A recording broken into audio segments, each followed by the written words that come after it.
ದಿನ ಅಂತ ಹೀಗೆ ನಿಮ್ಮ ತಂಗಿಯ ನೆನಪಿನಲ್ಲಿ ಅಳ್ತಾ ಕೂತಾ ಇದ್ದೀರಾ? ನಿಮ್ಮ ತಂಗಿ ತೀರ್ಕೊಂಡು ಒಂದು ವಾರ ಆಯಿತು ಸ್ವಾಮಿ. ಹೀಗೆ ಊಟ ಬಿಟ್ಟು ಹೀಗೆ ಅಳ್ತಾ ಕೂತರೆ ಸತ್ತು ಹೋದಳು ಮತ್ತೆ ಮನೆಗೆ ಬರ್ತಾಳೇನ್ರಿ? ಹೇಳಿ ಸ್ವಾಮಿ, ಹೇಳಿ. ಮೇಲಿರುವ ಸೃಷ್ಟಿಕರ್ತ ಮಾಡಿದ ಸಾಧನೆ ಸ್ವಾಮಿ, ಇದು ಸಾಧನೆ. ಮತ್ತೇನು ಸಾಧ್ರಿ, ಈ ಸೃಷ್ಟಿಕರ್ತನ ಹಳ್ಳಿಕೊಂಡು ಈ ರೀತಿ ಬರ್ತದಲ್ಲ, ಎಲ್ಲ ನಾನು ಹುಟ್ಟಿ ಬಂದು ಬಯಸಿ ಬಂದ ಭಾಗ್ಯ. ನನ್ನ ತಾಯಿ ಬಂಗಾರದ ತಂಗಿ, ಅವನಿಗೆ ಅವರ ಅಣ್ಣನಿಗೆ ಅಂತವರ ಬಾಯಿ ಮಣ್ಣು ಹಾಕಿಬಿಟ್ಟು ಸಾಧ್ರಿ, ಮಣ್ಣು ಹಾಕಿಬಿಟ್ಟು. ಸ್ವಾಮಿ ಅಲ್ಬೇಡಿ ಸ್ವಾಮಿ, ಅಲ್ಬೇಡಿ. ನೋಡಿ, ನಿಮಗೆ ನಿಮ್ಮಷ್ಟೇ ತಂಗಿ ಅಲ್ಲ ರೀ, ನಿಮಗಿಂತ 10 ಪಟ್ಟು ಅವಳು ನನ್ನ ಮಗಳಂತ ತಿಳ್ಕೊಂಡಿದ್ದೇನೆ. ನನ್ನ ಮಗಳಂತ ತಿಳ್ಕೊಂಡಿದ್ದೀನಿ. ನಿಮಗೆ ಹೇಗೆ ದುಃಖ ಬರ್ತಾ ಇದೆಯೋ ನಿಮಗಿಂತ 10 ಪಟ್ಟು ನನಗೆ ದುಃಖ ಆಗ್ತಾ ಇದೆ ಸ್ವಾಮಿ, ನನಗೆ ದುಃಖ ಆಗ್ತಾ ಇದೆ. ಆದ್ರೆ ಏನು ಮಾಡೋದು, ಮನಸ್ಸಿನ ನೋವು ಮಾಯವಾಗಿದೆ ಸ್ವಾಮಿ, ಮಾಯವಾಗಿದೆ. ಸಾಧ್ರಿ, ನನ್ನ ತಂಗಿ ಗರ್ಭದಿಂದ ಸುದ್ದಿ ನನ್ನ ಬಂದು ಮುಟ್ಟಿದಾಗ ನಾನು ಸಂತೋಷ ಪಟ್ಟೆ. ಆದರೆ ಏನು ಮಾಡುವುದು, ಏನಿದೆ ಆಟಕ್ಕೆ ಬಲಿಯಾಗಿ ಪ್ರಾರಂಭ ಸ್ವಾಮಿ, ಅದೆಲ್ಲ ಹಿಂದಿನ ಕತೆ, ಅದನ್ನ ಮರೆತು ಬಿಡಿ ಸ್ವಾಮಿ. ಹೀಗೆ ನೆನೆದಿಂದ ಅಳ್ಕೊಂಡ ಬಂದ್ರೆ ಕೊರೆಗೆ ನಾಳೆ ನಿಮಗೆ ಹೆಚ್ಚು ಕಮ್ಮಿ ಆದ್ರೆ ನಾನು ಏನು ಮಾಡಲಿ ಸ್ವಾಮಿ, ನಾನು ಏನು ಮಾಡಲಿ? ನೋಡಿ, ಊಟ ಬಿಟ್ಟು ನೀವು ಹೆದರಬೇಡಿ. ಮೈನವರು ಏನಾಗಿದೆ, ನೀವು ಮೊದಲು ತರ ನೋಡ್ಕೊಂತ ಇದ್ರೆ ನಾವೆಲ್ಲರೂ ಚೆನ್ನಾಗಿರ್ತೀವಿ. ಈ ನಮ್ಮ ಮನೆ ಎಷ್ಟು ಗೋಕುಲಂತೆ ಇರುತ್ತೆ. ಬನ್ನಿ, ಊಟ ಮಾಡಿರುತ್ತೆ. ಬರಲಿಲ್ಲ ಸಾವಿತ್ರಿ, ಅವರು ನನ್ನ ತಮ್ಮಂದಿರಲ್ವೇ, ಮನೆಯಲ್ಲಿ ಯಾಕೆ ಶರ್ಟ್ ಎತ್ತುಗಳು ಸಾಕಿರಬೇಕು. ಸೋಲಿನ ಸರ್ಕಾರ ಅವರಿಗೆ ಕೊಟ್ಟಿದ್ದಾರೆ, ಈ ಪೊಲೀಸ್ ಅಧಿಕಾರಿ ಅವರಿಗೆ ಹಾಕುತ್ತಾರೆ. ಈ ಊರಿನ ಜನ ಜಯಕಾರ ತಂದು ಜಯಕಾರ.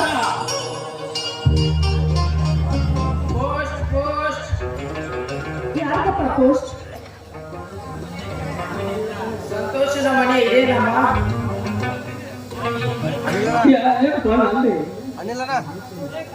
ನಿಮ್ಮ ತಮ್ಮ ಸಂತೋಷ ಅಂತ ಬೆಂಗಳೂರಿನಿಂದ ಪೋಸ್ಟ್ ಕಳಿಸಿದ್ದಾರೆ, ಬಂದು ತೆಗೆದುಕೊಳ್ಳಿ. ಸಾವಿತ್ರಿ, ನನ್ನ ತಮ್ಮ ಬೆಂಗಳೂರಿನ ಪತ್ರ ಕೊಟ್ಟಲ್ಲ, ಸ್ವಲ್ಪ ಓದಿ ಹೇಳ್ತೀಯಾ? ನನ್ನ ಅಣ್ಣ ನನ್ನ ಅತ್ತಿಯಲ್ಲಿ ಸೂಚನೆ ತಿಳಿಸೋದೇನೆಂದ್ರೆ, ನಾನು ಇಲ್ಲಿ ಚೆನ್ನಾಗಿದ್ದೀನಿ, ಎಲ್ಲ ಆಫೀಸರ್ಗಳು ಎಲ್ಲ ಪರಿಚಯ ಮಾಡ್ಕೊಂಡಿದ್ದೀನಿ. ನಾನು ಇಲ್ಲಿಂದ ಗೋಕಾಕ ನಗರಕ್ಕೆ ಟ್ರಾನ್ಸ್ಫರ್ ತೆಗೆದುಕೊಂಡು ಹಣ್ಣನ ತರಕ್ಕೆ ಬರ್ತಾ ಇದ್ದೀನಿ. ನನ್ನ ಅಣ್ಣ ಅತ್ತಿಗೆ ಒಂದನೇ ಬರೋದ ಹೇಳಿದ್ದಾರೆ. ನೋಡಿ ಸಾವಿತ್ರಿ, ನನ್ನ ತಮ್ಮ ಬೆಂಗಳೂರಿನ ಪಾಸ್ ಆಗಿ ಬದಲಾಗಿ ಈ ಪಾಶಾಪ ಪೊಲೀಸ್ ಸ್ಟೇಷನ್ ಹತ್ತಿರ ಬರ್ತಾರೆ. ನನ್ನ ತಮ್ಮ ಸಂತೋಷ. ಹೌದು ರೀ, ನನ್ನ ಮೈದಿನ ಅಂದ್ರೆ ಏನಂತ ತಿಳ್ಕೊಂಡಿರಿ? ಸಾಮಾನ್ಯ ಹೆಂಡಿ ನನ್ನ ಮೈದಿನ. ಬನ್ನಿ ಊಟ ಮಾಡೋದೈತೆ, ನನ್ನ ಮೈದಿನ ಬರೋ ಹೇಳಿ ಆಗಿದೆ. ನಿನ್ನ ಸಾವಿತ್ರಿ, ಅವಸರ ಪರಬೇಡ. ಅವರ ಅತ್ತಿಗೆ ಆದ ನೀವು ಒಂದು ಮೊದಲು ಗೀತೆಯನ್ನು ಹಾಡಬಾರದೆ.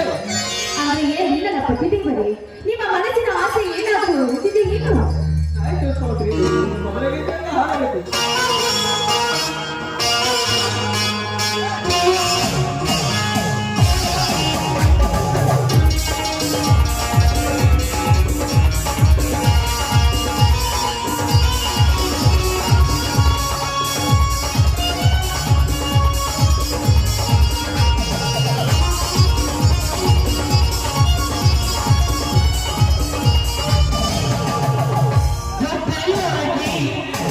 Hey,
ಹೊಲದಲ್ಲಿ ಕೆಲಸ ಮಾಡಿ ತುಂಬಾ ಸುಸ್ತಾಗಿ ಬಂದಿದೀಯಾ? ಬಾ, ಕೈ ಅಂತ ತೊಳ್ಕೊಂಡು ಊಟ ಆಮೇಲೆ ನನ್ನ ಅಣ್ಣನ ಬದಲು ನೋಡು ತುಂಬಿಕೊಂಡಿದೆಯಲ್ಲ, ಸಮಯದಲ್ಲಿ ಯಾವ ಮೊದಲು ಬಂದು ನಮ್ಮ ಮಗನಿಗೆ ಏನಾದ್ರು ಅಂದ್ರೆ ಹೇಳಮ್ಮ, ನನ್ನ ಕೊಡ್ಲಿನ ಕತ್ತರಿಸಿ ಹಾಕುವವನ್ನ. ಮೈದುನ, ಹಾಗೇನು ಇಲ್ಲಪ್ಪ. ಇವತ್ತು ನಿಮ್ಮ ಅಣ್ಣನವರು ಮೌನವಾಗಿದ್ದಾರೆ. ನಿಜ ಹೇಳೋತ್ತಿಗೆ ನಾನು ಅಣ್ಣನಿಗೆ ಯಾವನಾದರೂ ನಾನಿಲ್ಲ ಸಮಯದಲ್ಲಿ ಮುಂದೆ ಮಕ್ಕಳು ಯಾವನಾದರೂ ಬಂದು ಅನ್ಯಾಯ ಮಾಡಿದ್ರೆ ಹೇಳೋತ್ತಿಗೆ ಹೇಳು, ನಿಜ ಹೇಳು.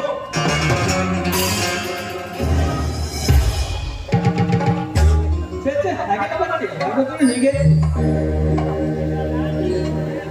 ಇಲ್ಲ ನೀನು ಸುಳ್ಳು ಹೇಳುತ್ತಿರುವೆ. ಅದಕ್ಕೆ ನಿಜ ಹೇಳಮ್ಮ, ನೀನು ನಿಜ ಹೇಳು. ಮೈದುನ, ಇಲ್ಲಪ್ಪ, ಹಾಗೇನು ಆಗಿಲ್ಲ. ಇವತ್ತು ಅವ್ರ ತಂಗಿಯ ನೆನಪಾಯ್ತು ಅಂತ ಕಣ್ಣಿ ಹಾಕುತ್ತಾ ನಿಂತಿದ್ದಾರೆ ಮೈದುನ, ಅಷ್ಟೇ. ಅಣ್ಣ ಸತ್ತು ಹೋದ ನಮ್ಮ ತಂಗಿ ನೆನಪು ಹೊರಬೇಡ, ನಮ್ಮನ್ನು ಮರೆತು ನಮ್ಮ ತಂಗಿ ಮತ್ತೆಂದು ಬಾರದು.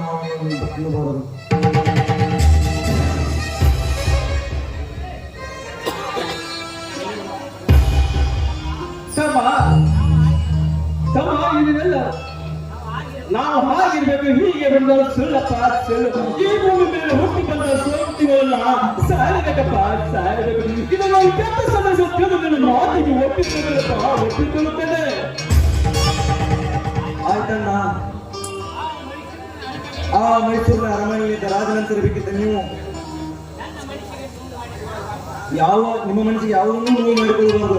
ನೀವು ಸದಾ ಕಾಲಕ್ಕೂ ನಗ್ತಾ ಇರಬೇಕು ಅನ್ನೋದೇ ನನ್ನ ಆಸೆ. ನನ್ನ ಆಸೆ ಆಯ್ತಪ್ಪ. ಸ್ವಲ್ಪ ಆ ಹತ್ತಿಗೆ ಮೌನವಾಗಿದ್ದ ನಮ್ಮ ಅಣ್ಣನ ಮಗುವಲ್ಲಿ ನಗುವಂತೆ ಗೀತೆ ಮಾಡಿ ಆಗ್ಲಿಪ್ಪ, ನಿನ್ನ ಆಸೆ ಇದೆ.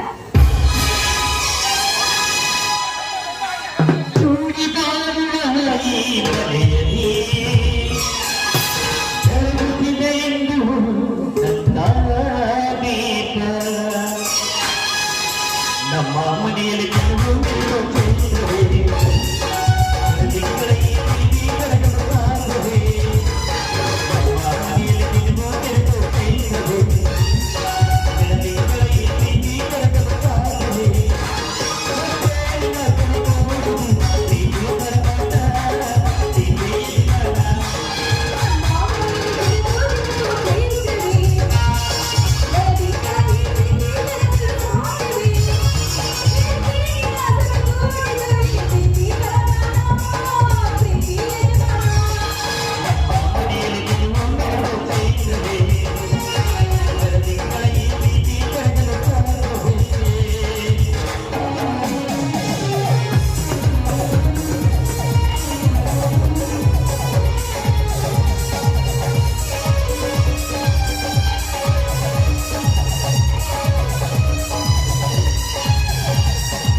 ಮೈದನ ಬರಪ್ಪ ಎಲ್ಲ ಸೇರಿ ಹೋಗೋಣ. ಆಯ್ತು ಅತ್ತಿಗೆ, ಊಟ ಮಾಡೋಣ ನಡೀರಿ.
ವೀಕ್ಷಕರಿಗೆ ಧನ್ಯವಾದಗಳು.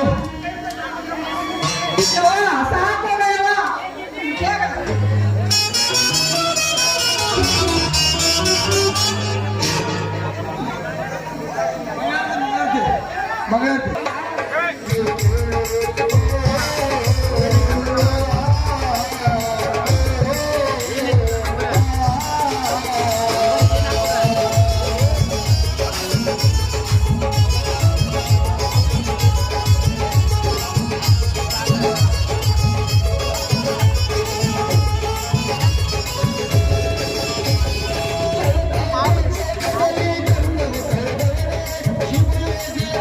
Thank you.